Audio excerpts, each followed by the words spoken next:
आप लोग के माध्यम से सूचित करना चाहता हूं कि ये लोग जितने भी लोग हैं, इनका एक सूत्री कार्यक्रम है कि किसी तरह से इस चुनाव को अवैध घोषित किया जाए। इसके अतिरिक्त इसके टाइम को और एक्सटेंड किया जाए। आप लोग अच्छी तरह जानते हैं कि जब रीकाउंटिंग का आदेश हुआ तो साथ साथ सर्टिफिकेट देने का भी तिथि निर्धारित किया जाना चाहिए था। कोई तिथि निर्धारित नहीं किया गया। इसके अतिरिक्त अध्यक्ष और उपाध्यक्ष के चुनाव का भी तिथि निर्धारित किया जाना चाहिए था, वो भी निर्धारित नहीं किया गया और मात्र यह दे दिया गया कि हम लोग रीकाउंटिंग कराएंगे।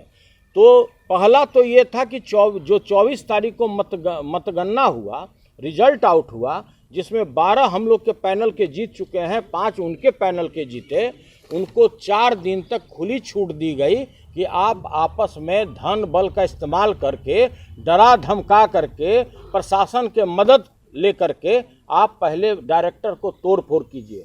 जब उनको ऐसा महसूस हुआ कि हम इसमें सफल नहीं हो पाएंगे, तब उसने भारत सरकार के सहयोग से उन्होंने पुनः इसका रिकाउंटिंग का आदेश निकलवाया। यह बड़ा ही दुर्भाग्यपूर्ण है और देश के इतिहास का यह पहला घटना है। चाहे वार्ड सदस्य का निर्वाचन हो या लोकसभा के सदस्य का निर्वाचन हो या बिहार विधानसभा के सदस्य का निर्वाचन हो, कहीं ऐसा घटना नहीं देखा गया कि जिस दिन चुनाव हुआ उस दिन इसकी पुनः मतगणना न करा करके यह 4 दिन के बाद एक नए सिरे से इसके पुनः रिकाउंटिंग का आदेश निर्गत किया गया, जो बहुत ही दुर्भाग्यपूर्ण है। और ऐसा प्रजातांत्रिक मूल्यों का गला घोटने वाले जितने भी लोग हैं, सभी लोग एक शरीक हैं इसमें, चाहे केंद्र सरकार हो या राज्य सरकार हो, और यह काफ़ी दुर्भाग्यपूर्ण घटना है। आप क्या महसूस करते हैं? कोई उदाहरण नहीं हो सकता है। मैंने पहले भी कहा कि देश के लिए पहला घटना होगा कि जिस दिन काउंटिंग हो गया उसके बाद उसी दिन उसको रात को सर्टिफिकेट देना था। सर्टिफिकेट का तिथि निर्धारित किया गया 27 तारीख, 27 तारीख को सर्टिफिकेट नहीं दिया गया। 29 तारीख को हम लोगों को खबर किया गया कि हम लोग इसका रिकाउंटिंग करेंगे। तो यह साफ दर्शाता है कि कहीं न कहीं पूरे राज्य सरकार के दबाव पर, चाहे डीके बाबू के दबाव पर, चाहे और किसी के दबाव पर, ये पूरी तरह दबाव में रिटर्निंग अफसर कार्य कर रहे हैं। और मुझे पूरी आशंका है कि कुछ न कुछ यह 1 तारीख को ये लोग गड़बड़ी करेंगे और किसी को हराने जिताने का काम करेंगे, उसके संख्या को पुराने का काम करेंगे कि किसी तरह उसका इतना संख्या हो जाए कि उसके अध्यक्ष और उपाध्यक्ष हो जाए, जो यह काफ़ी दुर्भाग्यपूर्ण है। और सहकारिता आंदोलन की पूरे देश के लिए यह काला अध्याय के रूप में जाना जाएगा।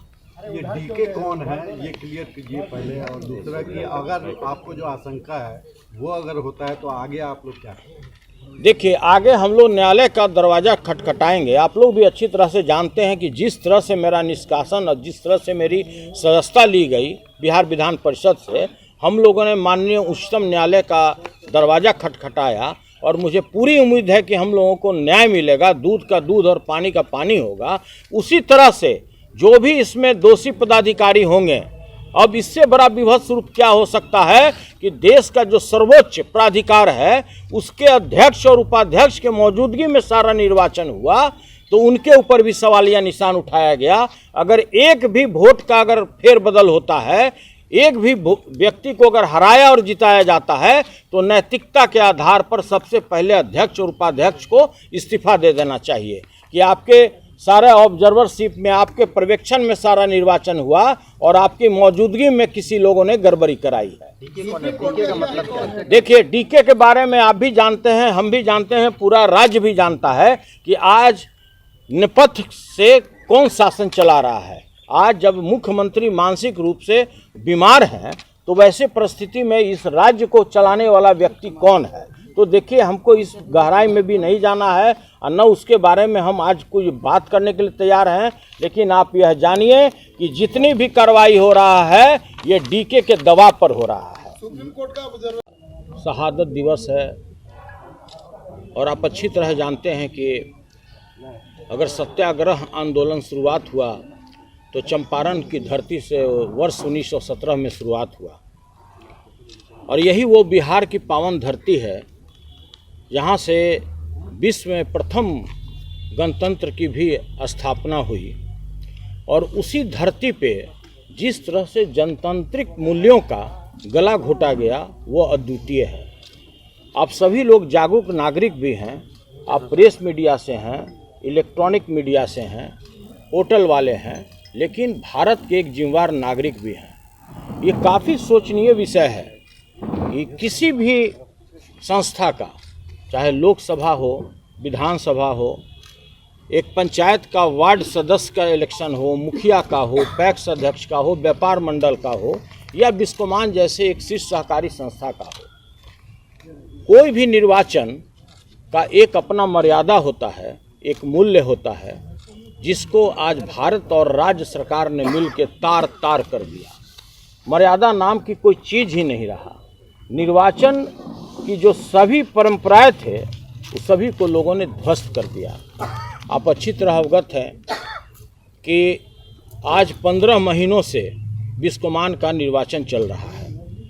पहला बार जब निर्वाचन निर्विरोध होने के कगार पर था, रिटर्निंग अफसर के रूप में वर्तमान जिलाधिकारी थे और बिना कारण का उस निर्वाचन जो निर्विरोध हो चुका था, उसको गलत तरीके से गलत आरोप लगाते हुए उसको रद्द कर दिया गया। इसके बाद पुनः चुनाव का कार्यक्रम निर्धारित किया गया। उसके बाद भी जब अगले को लगा, जो केंद्र में और राज्य में बैठे हुए शासक हैं, जब उनको लगा कि मेरे लोग इसमें निर्वाचित होकर नहीं आ पाएंगे, तो उन्होंने प्रोग्राम में फिर से उसको रिशेड्यूल किया। एक बार किया, 2 बार किया, 3 बार किया। उसके बाद भी जब देखा कि हमारे लोग नहीं आ पा रहे हैं, तब उन्होंने 800 नए लोगों को शेयर अलॉट करके उसको एलिजिबल बनाया पूरे बिहार और झारखंड में। उस पर भी हम लोगों के पूरे टीम को, पूरे सहकारिता आंदोलन से जुड़े हुए लोगों को किसी प्रकार की आपत्ति नहीं थी। हम लोग ने कहा कि ज़्यादा से ज़्यादा लोगों को, आप नए लोगों को भी जोड़ करके चुनाव कराइए।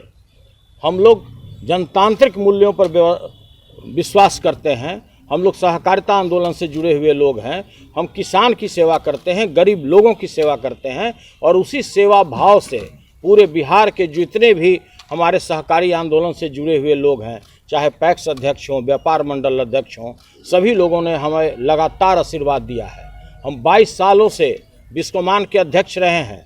मैं उस समय अध्यक्ष बना जिस समय इसके पास मात्र 16,000 रुपये का पूंजी था। 16,000 रुपये से शुरुआत किया। 300 करोड़ रुपया संस्था पर कार्मिकों का पीएफ का पैसा बकाया था और तनख्वाह बकाया था। हम लोगों ने बगैर किसी सरकार से किसी प्रकार का अनुदान लिए हुए, बगैर बैंक से ऋण लिए हुए, बगैर कोई अपनी प्रॉपर्टी बेचे हुए, हम लोगों ने अपने पूरे कार्यकाल में जितने भी निदेशक मंडल के बोर्ड के जितने भी माननीय सदस्य थे, सभी लोगों ने हम लोग दिन रात मेहनत, ईमानदारी के साथ मेहनत करते हुए कर्मचारियों को 250 करोड़ रुपये से ऊपर वेतन और पीएफ का भुगतान किया, और 1 तारीख को हम लोग 1.5 करोड़ रुपये अपने कार्मिकों को भुगतान करते थे। इसका 16 जनवरी को होना, 16 जनवरी के तिथि को बढ़ा करके फिर से एक नया रिशेड्यूल कार्यक्रम बनाया गया, जिसमें था कि 24 तारीख को इसका निर्वाचन होगा। बिस्कोमान का जो निर्वाचन 24 तारीख को संपन्न हुआ, किसके देखरेख में हुआ? इसके लिए भारत सरकार का जो सहकारी निर्वाचन प्राधिकार है, उसके स्वयं जो सबसे बड़े देश के अधिकारी हैं, जो उसके चेयरमैन हैं और वाइस चेयरमैन हैं, उनका दौरा हुआ इसी कार्यक्रम के लिए। इसकी पत्र हम आप लोगों को हस्तगत कराएंगे। इनके नेतृत्व में, इनके देखरेख में, इनके पर्यवेक्षण में बिस्कोमान का निर्वाचन 24 तारीख को संपन्न हुआ। उसकी काउंटिंग की गई, एक एक चीज़ की सीसीटीवी कैमरा में और वीडियो फोटोग्राफी की गई। और उसके बाद लगभग 12 निदेशक मंडल के सदस्य हमारे पैनल के जीत के आए और सरकार के पैनल के 5 लोग जीत करके आए। सभी लोग जानते हैं, जितने भी लोग हैं, समाज के लोग हैं, आप लोग भारत के नागरिक हैं, सभी लोगों को यह अच्छी तरह से पता है कि अगर कोई भी रीकाउंटिंग होता है, उसी समय रिटर्निंग अफसर को लीक कर दिया जाता है कि इस काउंटिंग से हम संतुष्ट नहीं हैं। लेकिन उस समय रिटर्निंग अफसर को हम धन्यवाद देना चाहते हैं कि उन्होंने उस समय सभी लोगों को बोला कि किसी प्रकार का अगर आपको गिनती में, मतगणना में किसी प्रकार की कोई आपत्ति है, तो कृपया आप लोग लीक करके दें, मैं पुनः उसका मतगणना करा दूंगा। उस समय उस स्थिति में भारत के जो सहकारी निर्वाचन प्राधिकार के जो चेयरमैन और वाइस चेयरमैन थे वो भी उपस्थित थे। उस समय किसी लोगों ने नहीं दिया। आज जब 27 तारीख को जब हम लोगों को सर्टिफिकेट निर्गत करना था, और यह भी देश का एक अभूतपूर्व घटना है कि निर्वाचन हुआ 24 तारीख को, मतगणना हुआ 24 तारीख को, और रिजल्ट देने का भारत सरकार के अप्रूवल के बाद तिथि निर्धारित की गई 27 तारीख। 27 तारीख को हम लोग को सर्टिफिकेट निर्वाचन प्रमाण पत्र मुहैया नहीं किया गया। 29 तारीख को शाम को जिला पदाधिकारी रिटर्निंग अफसर के यहाँ से हम लोग को सूचना दी गई कि हम लोग 1 तारीख को पुनः इसका मतगणना करेंगे। आप लोग अच्छी तरह जानते हैं कि जिस तरह से चंडीगढ़ मेयर कांड हुआ, उससे भी बड़ा कांड होने वाला है इस पटना में। डीके के दबाव पर यहाँ के रिटर्निंग अफसर एक आवेदन लेकर दिल्ली भेजे और दिल्ली से उन्होंने आदेश कराया कि इसका पुनः हम लोग मतगणना करेंगे। जो बैलेट बॉक्स है, जो मतपत्र है, जो यूज़ किया हुआ मतपत्र है, न तो किसी भी व्यक्ति से उस पर साइन कराया गया, न उसको सील कराया गया, और उसको इसी तरह से कहीं पे ये लोग जिलाधिकारी ने रखवाया है। हम लोग को पूरी तरह आशंका है कि ये लोग बिल्कुल गड़बड़ी करेंगे, और अगर इसमें जो मतगणना हुआ है पहले और जो लोग पहले निर्वाचित हुए हैं, अगर एक भी फेरबदल होता है उसमें, तो इसके लिए उत्तरदायी कौन होगा। तो हम लोग का प्रथम मांग है कि अगर एक भी डायरेक्टर में हार जीत होता है और उसको फेरबदल अगर किया जाता है, तो सबसे पहले जो भारत के सहकारी निर्वाचन पदाधिकारी, जो प्राधिकार के जो अध्यक्ष और वाइस चेयरमैन जो यहाँ पर आए हुए थे, जिनके निगरानी में संपूर्ण चुनाव हुआ, वो देश के सबसे बड़े अधिकारी हैं। सबसे पहले तो उनको इस्तीफा दे देना चाहिए, इसलिए कि जब अगर उनके निगरानी में सारा कार्य संपन्न हुआ, सीसीटीवी के निगरानी में हुआ, वीडियो के निगरानी में हुआ और जिलाधिकारी के निगरानी में हुआ, और फिर भी अगर रिकाउंटिंग का अगर आदेश पारित होता है, तो इस संविधान में इससे बड़ा काला अध्याय नहीं हो सकता है। इसके अतिरिक्त जिस तरह के बेईमानी करने पर ये लोग आमदा है, मुझे पूरी तरह आशंका है, मेरे पूरे टीम को आशंका है, पूरे बिहार के सहकारी आंदोलन से जुड़े हुए लोगों को आशंका है कि ये बेईमान शासक लोग, ये लोग दबाव में आकर के रिटर्निंग अफसर से गड़बड़ी कराने का काम करेंगे।